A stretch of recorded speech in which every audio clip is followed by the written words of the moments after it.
Emily Carter dragged herself through the final stretch of her second double shift, every step pressing heavier against her feet that had been protesting since hour 15. Balancing 3 sizzling plates of steak along her slender forearm, she wove through the golden glow of Bellevue's opulent dining room, where even the air seemed to demand perfection. Around her sat well-dressed patrons, wealthy and exacting, crossing their legs with the casual entitlement of people convinced the world owed them something. They expected 5-star service, yet rarely tipped accordingly.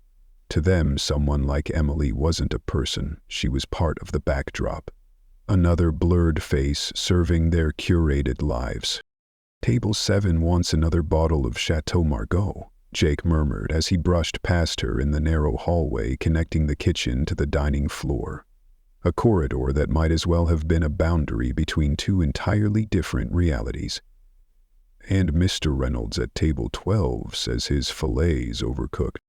Emily nodded, her practiced smile slipping into place like a mask she no longer noticed she wore. Cracks ran through it, invisible to everyone but herself. "I'll take care of it, as soon as I drop these off." Her voice was steady, but inside, she felt like she was unraveling, one thread at a time. She set each plate down with the grace of someone who'd done this 1,000 times, reciting dish descriptions with the poetic cadence Bellevue demanded. Her audience didn't even look up, too absorbed in their phones, in themselves. One woman lazily lifted a manicured finger, signaling for more water without missing a beat of her conversation. In the kitchen, Chef Paulo was already flushed red, berating a line cook over the supposedly overdone fillet that, to Emily's trained eye, looked perfectly medium rare. The heat, the hiss of oil, the pressure, it was a boiling pot of tension she was expected to navigate without spilling. "Emily, where the hell have you been?" Marcus, the evening floor manager, appeared beside her like a shadow. His timing, as always, impeccable in its cruelty. "Table 15 has been waiting 10 minutes for their check." "I'm sorry, Don't be sorry, just get it done." He spun on his heel, adjusting his designer tie like it was more important than anyone in the room. Emily bit the inside of her cheek hard enough to taste blood. She wanted to scream, to say everything that burned in her throat, but she couldn't. Not when rent was due in 3 days. Not when her community college had already issued one final warning over tuition, and especially not when her mother, her only family, was depending on her for medication they could barely afford. She glanced at the clock. 11:37 p.m. Not one break since 2:00 that afternoon. She felt like a threadbare version of herself, stretched so thin she was nearly invisible. After handling table 12 and delivering the wine to table 7, Emily slipped out the back door and into the alleyway behind the restaurant. It was the only place she could breathe air that didn't reek of garlic and pressure. In just 2 minutes, she told herself, wrapping her arms around her own body as the early autumn chill settled in. She leaned against the rough brick wall and closed her eyes. Just for a second, she let herself dream.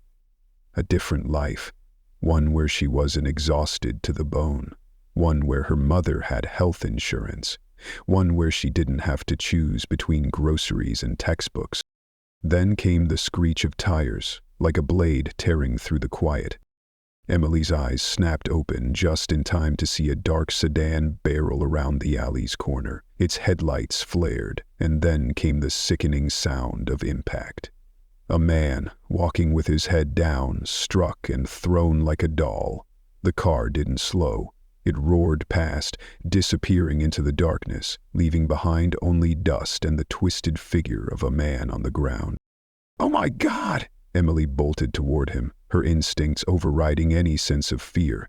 "Sir, can you hear me?" He was conscious, but barely. Blood trickled from a gash on his forehead. His hoodie was threadbare, jeans worn in a way that spoke of life lived hard, not fashionably distressed, but authentically aged. Dark hair fell across his eyes as he tried to sit up. "Don't move," Emily said firmly, her voice shifting into something stronger. She reached for her phone. "I'm calling an ambulance." "No." He gripped her wrist with unexpected strength. "No hospitals." "You could have internal injuries," she protested, fingers already dialing 911. "Please." "Don't," he whispered, his voice cultured, his eyes wild. In those amber eyes was something deeper than pain, fear that bordered on desperation. "They'll find me." Emily hesitated for only a heartbeat. Her mind told her to be cautious, her heart told her otherwise. She made the call anyway. While relaying their location to the dispatcher, she kept her eyes on the man, who was already struggling to get to his feet like every second counted down to something terrifying. "Stay down," she said, placing a firm but gentle hand on his shoulder. "The ambulance is on its way. I'm not going to let anything happen to you." He looked at her with an expression she couldn't quite place. Disbelief, maybe. Confusion. As if he hadn't expected kindness, especially not from a stranger. "Well, are you helping me? You don't even know who I am." "You need help," Emily said simply. "That's all I need to know." She pulled off her server's apron, folded it, and pressed it against his head wound to slow the bleeding. While they waited, she used the basic first aid skills she'd picked up during her mother's long illness. Her hands were steady. Her eyes scanned the alley like she expected danger to return at any moment. The man remained on edge. Every distant noise made him tense like a hunted animal. And that's when Emily noticed it, the contradictions. His hands were too smooth to belong to someone living rough. His speech carried an educated rhythm. And even now, bruised and bleeding, he held himself like someone who was used to being listened to. Someone important, she realized. But to who? And why was he running? His hands were smooth. Too smooth to belong to someone who had spent years living rough. And when he spoke, there was an unmistakable refinement to his tone, the kind that came from elite education and long-practiced articulation. Despite the disheveled clothes, he carried himself with a quiet authority, a presence only found in people used to being listened to. "What's your name?" Emily asked, trying to keep him conscious and alert. He hesitated, then shook his head slowly. "It doesn't matter." "I'm Emily," she offered. He said nothing, so she pressed again, gently. "Are you running from someone?" His eyes sharpened instantly, narrowing with suspicion. "Why would you ask that?" "Just a feeling," she replied with a shrug, tightening the makeshift bandage on his forehead. "Whatever it is, the hospital is safe. They won't release your information." "You'd be surprised what money can buy," he muttered under his breath, as if speaking more to himself than to her. Before Emily could respond, the wail of an approaching ambulance cut through the alley, growing louder with each passing second. The man's body tensed. He began to shift, bracing himself to stand. "Please," Emily said urgently, her voice laced with something raw and honest. "Let them help you." Whatever it was in her tone, something unshakably genuine, it made him pause. "Well, do you care what happens to a stranger?" Emily fell silent for a moment. In that brief pause, every memory of being unseen flickered through her mind. The times customers ignored her like she was invisible, the nights she cried after debt collectors called, the days she sat across from college advisors who spoke to her like an inconvenience. "Because everyone deserves to be seen," she whispered, "even strangers." The ambulance screeched to a halt at the far end of the alley, its flashing red and blue lights painting the brick walls in pulses. Paramedics rushed forward. Emily stepped back, quickly explaining the situation as they assessed the man's injuries. He didn't take his eyes off her, not for a second. "Will you come with me?" he asked suddenly as they lifted him onto the stretcher. His voice was nearly drowned by the noise. Emily glanced back toward the restaurant's back entrance. Marcus was surely fuming by now. Table 15 hadn't paid their check. Her shift wouldn't be over for hours. But in his eyes, those conflicted, haunted eyes. She saw fear and vulnerability twisted together like rope, and something else that made her heart ache. "I'll follow in a cab," she said softly. He nodded once before they loaded him into the ambulance. Emily stood there, watching until the sirens faded into the night. Only then did she realize she'd been outside for over 20 minutes, 10 times longer than her allotted break. She ran back to the restaurant, rehearsing a dozen excuses in her head, but the moment she stepped inside, she knew none of them would matter. Marcus was waiting, arms crossed, face thunderous. "Where the hell have you been?" he barked, loud enough that several guests turned to stare. "There was an accident outside," Emily began. "A man was hit by a car. I had to—" "You abandoned your tables, left your post without telling anyone? Made me calm down table 15 because they waited 30 minutes for their bill?" His voice rose with every word. Emily felt every eye in the room burning into her, some curious, some judgmental, all painfully aware of her public dressing down. "I'm sorry," she said, her voice strained, "but it was an emergency. He was bleeding." "The only emergency here," Marcus snapped, "is having a server who thinks she can do whatever she wants. This is a business, Emily, not a charity. You cost me money tonight." "Marcus, please," she pleaded, lowering her voice.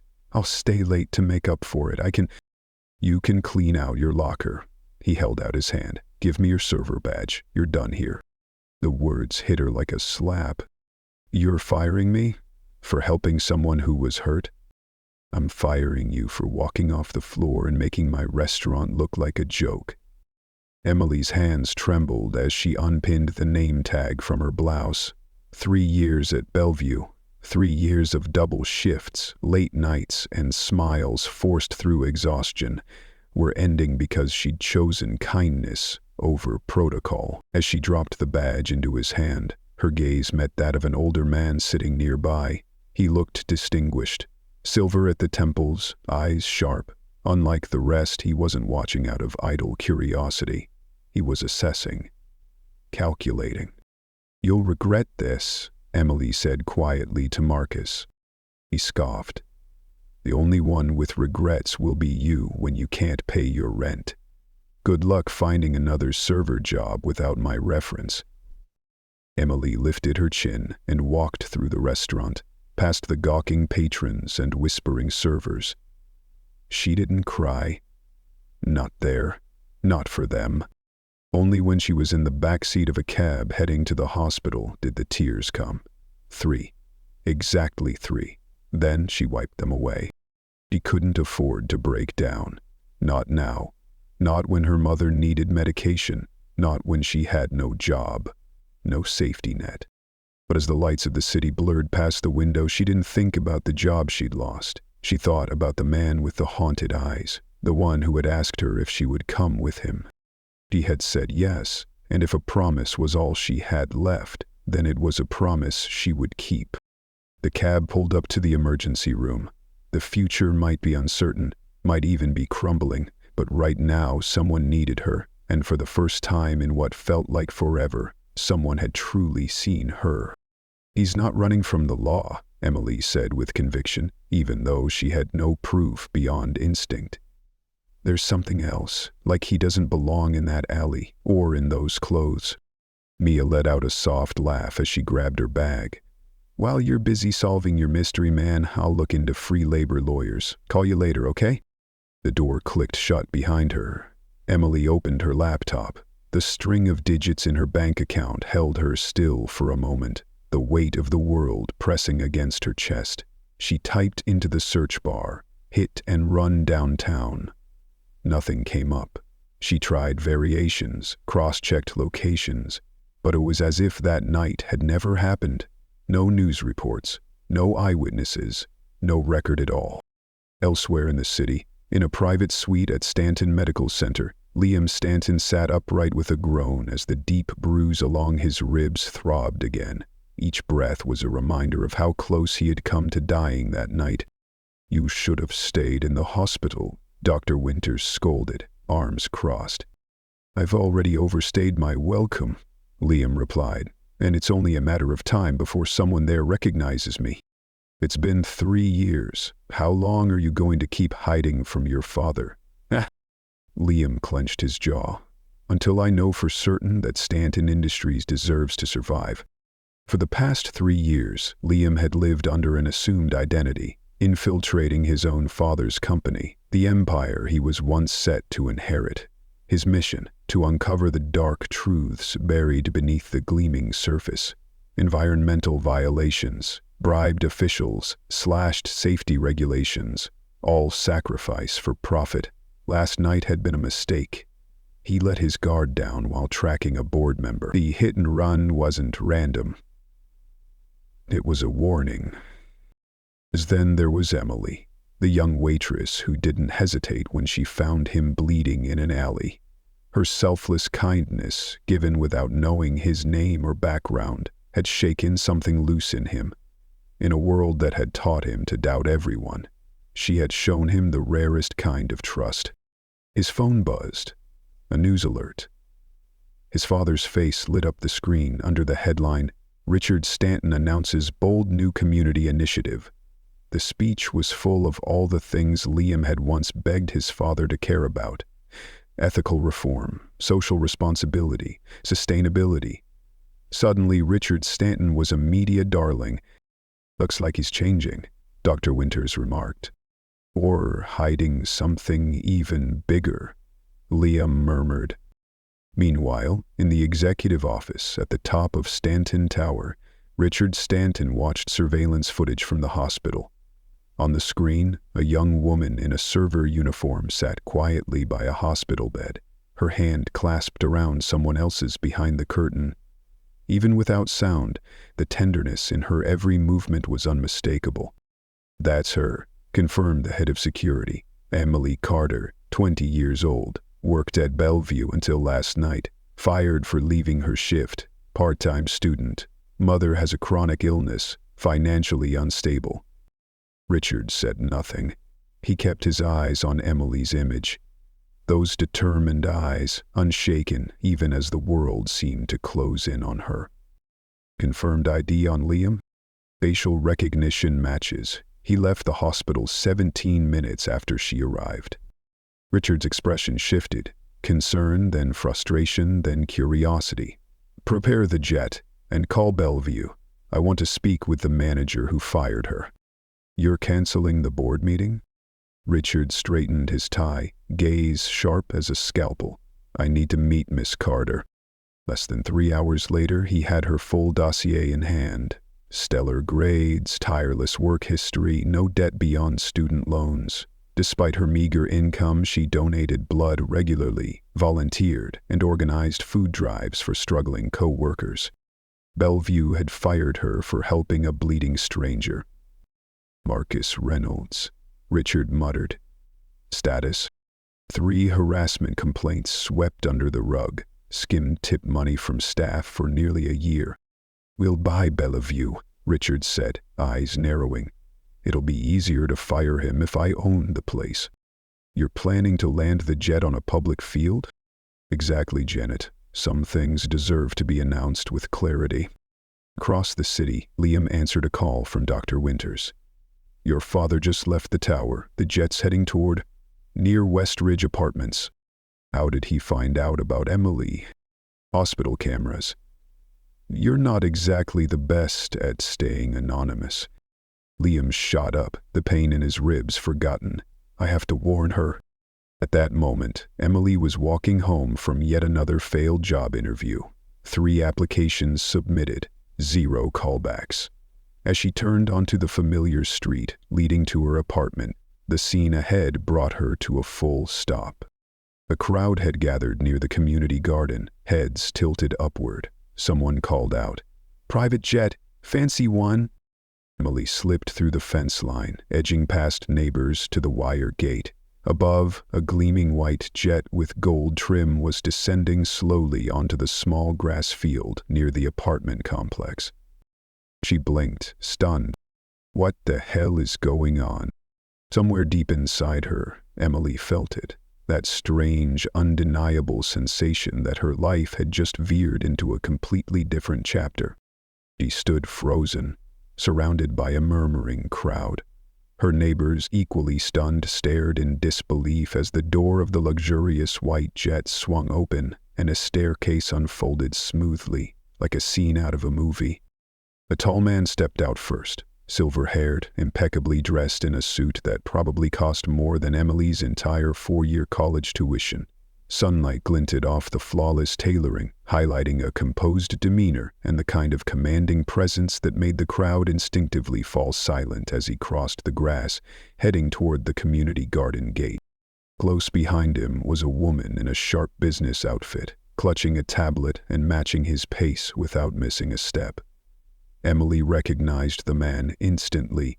Richard Stanton, industrial titan, celebrated philanthropist, and one of the most powerful figures in America. The murmurs around her confirmed it, but what left Emily completely off balance was the question: why would someone like Richard Stanton come to a humble neighborhood like Westridge? The answer came when he stalked right in front of her. His blue eyes, strikingly familiar, locked on hers with quiet intensity. "Miss Emily Carter?" he asked, his voice deep and measured, commanding yet not unkind. Emily nodded, words catching in her throat. "I apologize for the theatrical entrance," Richard said, offering a faint smile that didn't quite reach his eyes. "But there are situations that call for making an impression." "Mr. Stanton, I don't understand," Emily managed, her voice barely above a whisper. "You helped someone very important to me last night." He extended his hand. "I wanted to thank you in person." Emily hesitated before placing her hand in his. The moment their hands met, it felt like the world shifted beneath her feet. The crowd's whispers intensified. Someone was recording on their phone. Cameras clicked. Tomorrow, her face would be all over social media, linked to the name Richard Stanton. "Someone important?" she repeated, her mind racing. "The man in the alley. You know him?"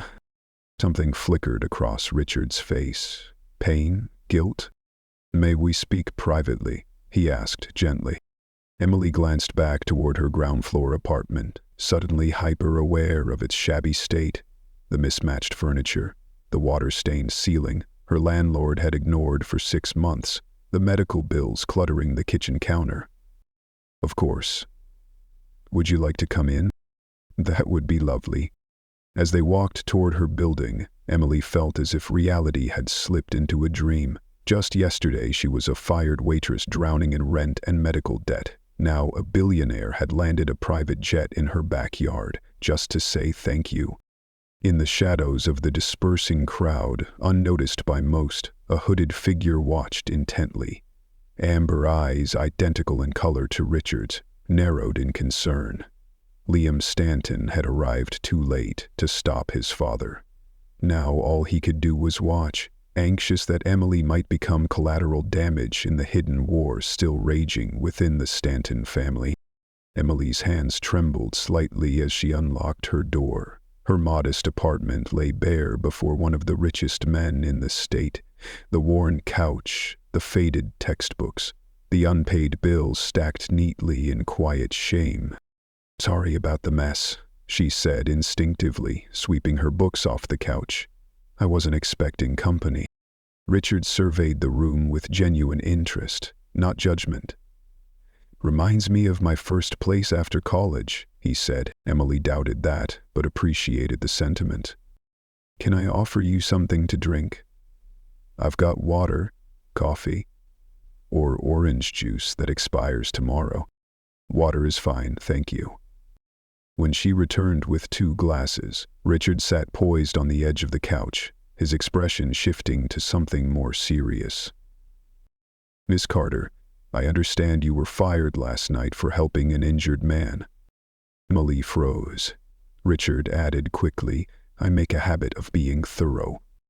"Yes, I was fired," she admitted quietly. "But I don't regret it." "Is he Is he okay? He's going to make a full recovery, Richard said, his gaze steady. Thanks largely to your quick thinking. Relief washed over her in a warm rush. Her body, still running on fumes, sagged slightly. I've been worried. He disappeared from the hospital before I could check if he was all right. Emily, he said, his voice softer now. I'm here not just to express my gratitude. I came to make you an offer. An offer? He gave a brief smile. Not a server position in one of my restaurants. I want to invite you to become a partner in a new venture. A restaurant built on community values, fair employment practices, and sustainable sourcing. Emily thought she must have misheard. A partner? Mr. Stanton, I'm just a part-time waitress and student. That's exactly why you're the one I need, he replied. You understand the service industry from the ground up, and you haven't lost your heart in the process. She took the folder handed to her by his assistant. Project name, Grounded. The pages were beautifully designed, high salary, a share of equity that could completely change her life. This is, she stammered. It's like unbelievable. And that's the right reaction. You should question it, Richard responded. Because what I need isn't someone who looks good on paper. I need someone with genuine compassion, like you showed that night, when no one was watching, when no reward was offered. So, what would I be doing? At first consulting on operations, hiring, and community outreach. When you complete your business degree, the role will expand. Emily blinked, surprised. How do you know? I'm studying business. I told you I do my homework. She set the folder down. I appreciate this, but I have to ask outright. What's the catch? People like you don't usually give out chances like this for nothing. Richard's face registered a flicker of surprise, then respect. You're direct. That's rare. I'm reevaluating the legacy I'll leave behind. This project is the first step, and it needs someone who can't be swayed by power or money. Emily's eyes suddenly lit with realization. He's connected to you, isn't he? The man I helped? Richard was silent for a long moment before nodding. Yes, but that's a conversation for after you've made your decision. Outside the window, Liam was still watching. He saw his father shake Emily's hand. Part of him hoped this was genuine change, but another part remained guarded, that his father was setting a new chessboard, and Emily had just been drawn into the game. Emily felt like she was standing at the edge of a cliff. One step could mean soaring or falling. I need time to think, she said, her voice thoughtful. Of course, Richard nodded. But don't wait too long. The jet will be ready tomorrow at noon to take you to the restaurant site. He placed a business card on the table. My personal number. Call if you have questions. When the door closed behind the two powerful guests, Emily collapsed onto the couch, her eyes fixed on the glowing folder that now promised a life she'd never dared to imagine. But in her heart, the question from that night still echoed. Why did you help me? And now she found herself asking another. Why would an entire empire come to her because of one act of kindness? 3 weeks passed in a whirlwind. Since Emily had accepted Richard's offer following their visit to the potential restaurant site, a historic building in a struggling neighborhood, her life had entered a completely new chapter. Each day brought new lessons, and the deeper she dove into Grounded's mission, the more she believed in its ability to reshape the restaurant industry, starting with compassion. Contrary to his cold media image, Richard had proven to be a surprisingly dedicated mentor. He listened closely to every suggestion she offered, from ergonomic kitchen layouts to equitable hiring practices. Today marked a major milestone, the first strategic meeting with the full project team. Emily arrived early. She adjusted the lapels of her new blazer, the first high-quality piece of clothing she had ever owned, and a symbol of her transformation from waitress to change-maker. You look like you belong here, Richard said as he entered, prompting a shy smile from Emily. I'm not sure I do, but I'm starting to feel like I might. Good. Today's a big day. Richard checked his watch. There's someone I want you to meet. She didn't have time to ask before the door opened. Team members filed in. Architects, marketing experts, sustainability consultants, faces she'd worked with over the last few weeks. But the last man to enter made time. Tailored suit, clean-shaven, hair neatly styled, but those amber eyes, there was no mistaking them. "It's you," she whispered, as if the collision of past and present had stolen the air from the room. The man from the alley, now polished and composed, paused for a beat before speaking. "Hello, Emily," Richard observed silently, his expression unreadable. "I suppose introductions aren't necessary." Emily turned to him, confusion hardening into something sharper. "You knew from the beginning, and you said nothing?" "I thought it would be best if Liam explained it himself." "Liam," she repeated, the name sounding both unfamiliar and eerily fitting. "Liam Stanton," he said softly, "Richard's son." The room fell into a thick silence. The other team members quickly found excuses to leave, allowing the three of them to face each other amid a storm of unspoken questions. "Your son, the person you said was very important. So this was all a game, wasn't it? I was chosen out of pity." Richard raised a hand, his voice calm. "It's not like that." "Then what is it?" she nearly snapped. "From the moment he walked into that alley, I've been part of some game I didn't even know I was playing." Liam stepped forward. "The accident was real, Emily, and everything that came after it was real too."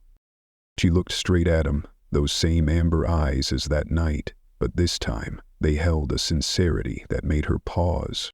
"I've been living under an alias for the past 3 years, Liam said, investigating my own father's company. I believed it had lost its moral compass, choosing profit over people. My father used to be my hero, until he voted for a project that would demolish the homes of hundreds of low-income families." Richard said nothing, but the pain was clear in his eyes. "I withdrew quietly, worked my way through every department, gathering proof. That night, I was tracking a board member I suspected of taking bribes. Someone recognized me. That hit and run, it was a warning." Emily sat down, her head spinning. "And me?" She turned to Richard. "You found me through hospital surveillance, didn't you?" He nodded. "You sat there for hours, waiting for news about a stranger. That image reminded me of why I started all this in the first place. Because of people. But somewhere along the way, I forgot. Rounded isn't just a restaurant," she whispered. "It's your bridge to your son." "In part," Richard admitted. "But it's also my attempt to make things right." "And what am I in this story?" Emily asked, voice tight. "A pawn? A perfect PR opportunity?" "You're the embodiment of something we both once believed in," Richard said, turning to Liam. "I don't know if you'll ever forgive me, but I do know you'd protect Emily if she were in danger, even if that danger was me." Emily looked at them, saw not just the shared features, but the shared resilience. "So now what?" she asked. "Am I still truly part of this project?" "Completely," Richard said. "Everything is real. The choice is yours." "And the two of you?" She glanced at Liam.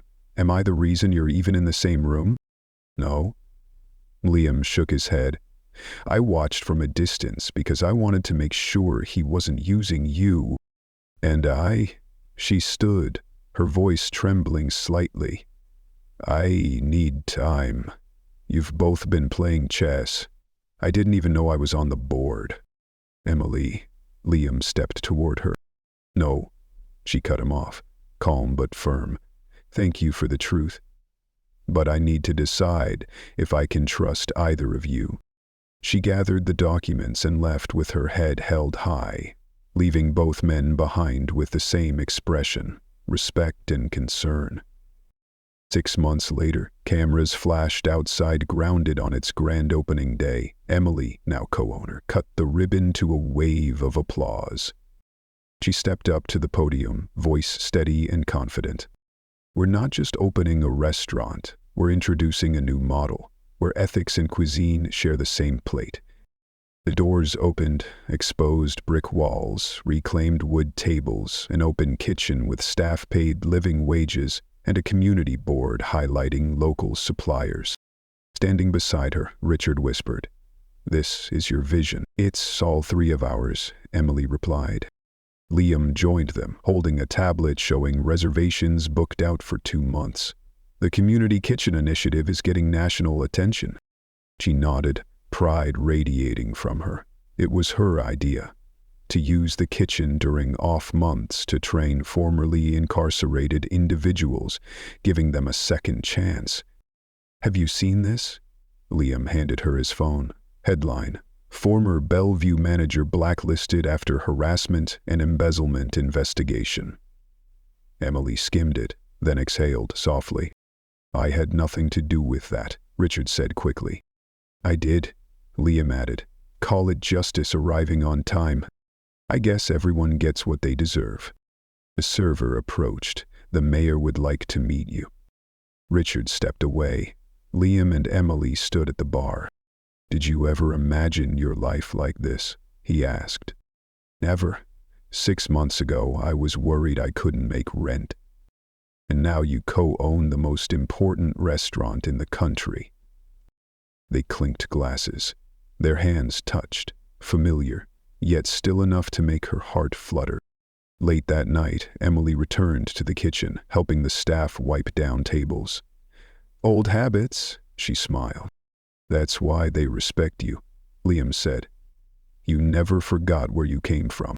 A young server walked up and whispered, "Thank you, Miss Carter. My daughter says she wants to be like you when she grows up." Emily turned away, eyes misty. "That means more than any award. You see people, not just balance sheets," Liam said softly. She turned to him, eyes shining. "Are we going to talk about this?" "About what?" he asked, playing dumb. "About us." He smiled. "I thought I was keeping things professional." "Professional or avoiding?" She stepped closer. "You've been watching me since that night." "Liam Stanton, it's time you did more than just observe." He moved toward her, gently taking her hand. "I was just waiting for your permission." And then, in the warm kitchen light, their first kiss finally found its place, peaceful, deep, and exactly right. Emily had once lost everything because of a single act of kindness, but in the end, that kindness had been the beginning of a life more brilliant than she ever dared to dream. And if you haven't already, subscribe to Moments of Quiet Truth, where we believe that the human spirit is never truly defeated, only waiting to rise.